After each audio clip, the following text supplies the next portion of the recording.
Hey guys.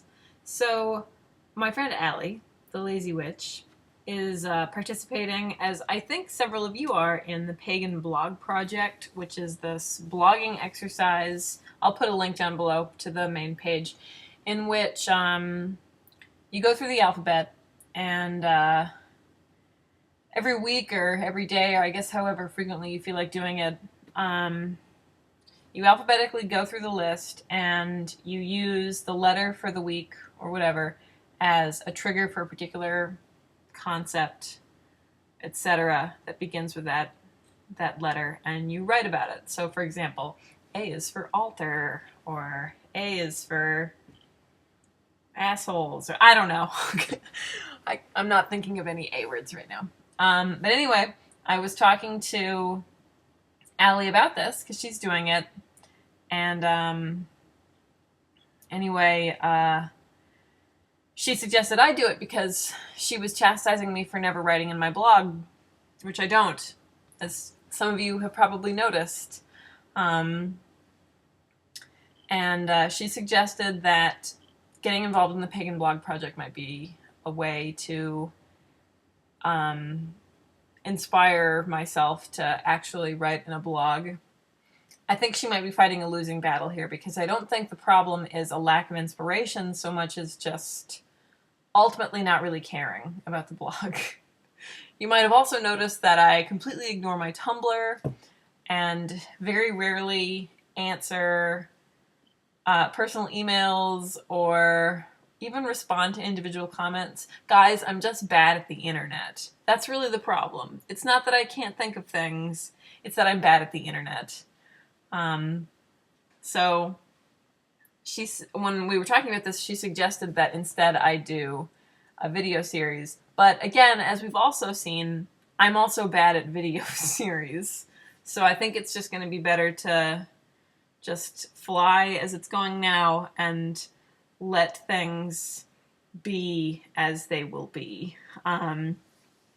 But I was thinking about what I would even do if I were to participate in the blog project, and I was thinking, okay, well, the letter A, and I couldn't come up with anything, because I guess I'm just not very creative. But then it struck me that I'd probably write about assumptions or something like that. It's not the best way to phrase it, but I can sort of finagle the alphabet to talk about what I want to talk about. So A is for assumptions. And I'm thinking about this because I have a habit that I really wasn't even particularly conscious of until probably this year. And now it's just something that I do. Friends have noticed, and I was thinking about it, and I have reasons for this.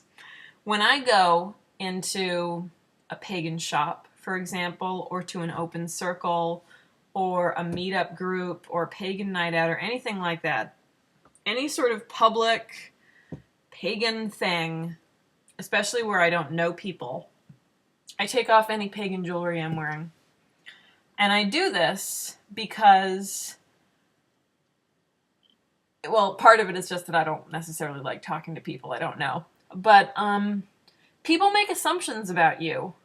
Not bad assumptions necessarily, but wrong assumptions. And I find that just not putting myself in a position to have those sorts of conversations just saves a lot of awkwardness, which also starts with A. So for example, you guys have seen me, I usually have a pentacle on somewhere, okay?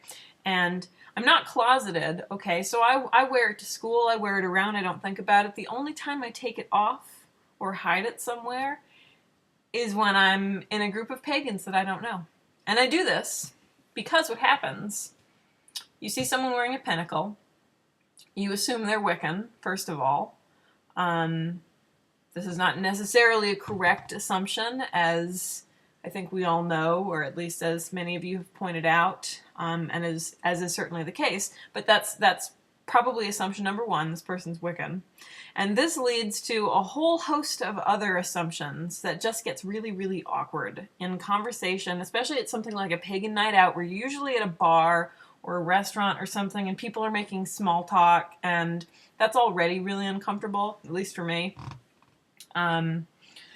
So what happens is, now that they've assumed that you're Wiccan, they assume that they have a general sense of your cosmology, right?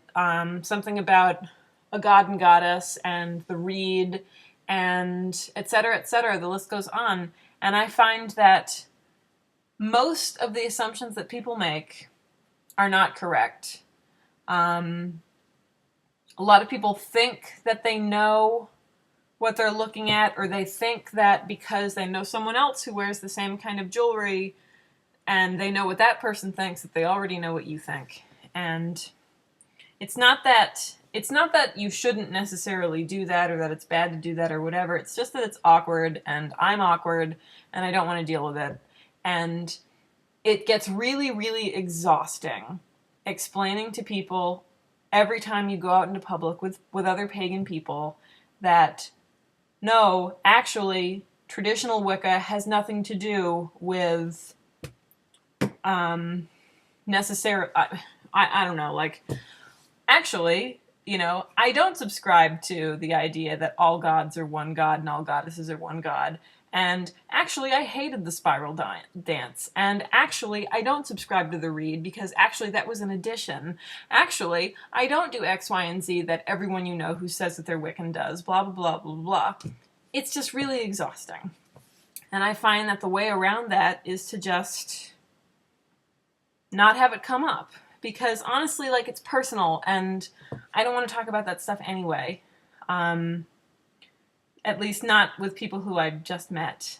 And I'm sure a lot of us have had experiences like that. Those of you who practice a non-Wiccan form of witchcraft, for example, there have been a lot of videos floating around like this, especially from those of you who practice some form of darker witchcraft, where you tell someone you're a witch, immediately they assume you're Wiccan, and well, you can't do that because that's against the reed, right? And then you have to spend 10 minutes explaining that, no, actually, Wiccans don't own the word witch, and I can be a witch without being Wiccan, and actually, blah, blah, blah, blah. Like, it's just so much energy. And maybe it's just easier to not advertise those parts of oneself. At least that's kind of the conclusion I've reached for myself. So what happens is, if I go to, let's say, an open circle, for example, I take off the obvious pagan jewelry, and it gives me a safe space to step back and only reveal what I'm comfortable revealing. Even if the person does know exactly what Gardnerian witchcraft entails, it doesn't mean that I want to talk about it. So having that sort of label attached to me, or having a particular, like, Wicca or neo-pagan or whatever, having these labels attached when I go into something like a store where, like, the clerk is not going to be your best friend. Like, they're just there to check you out and send you on your way. I don't know. I don't like putting all my cards on the table, so to speak, when I first meet someone. And I started hiding the pagan jewelry in pagan circumstances sort of unconsciously. I would turn the charm around and tuck it behind my shirt or something like that. Just because I'd rather that person not necessarily know that about me. And someone on the street isn't going to start a conversation with you the overwhelming majority of the time. Nobody cares. But if you go into a pagan store and you're wearing pagan jewelry, they're more inclined to talk to you. And a lot of people like that, but I don't. I'm quiet and I'm awkward, and I don't think it's my job to necessarily dispel incorrect information about my particular tradition or explain my particular tradition, even if it doesn't involve dispelling information, etc. Like, I just don't want to have a conversation about my religion to someone who's just supposed to be ringing me up, you know? And the same goes for public workshops and open circles and that sort of thing. I just, maybe I'm there to meet people and I want to be in a position where I can disclose what I want to disclose in the time that I want to do that in. So, yeah. A is for assumptions. We all make them. I make them. I wrote in my blog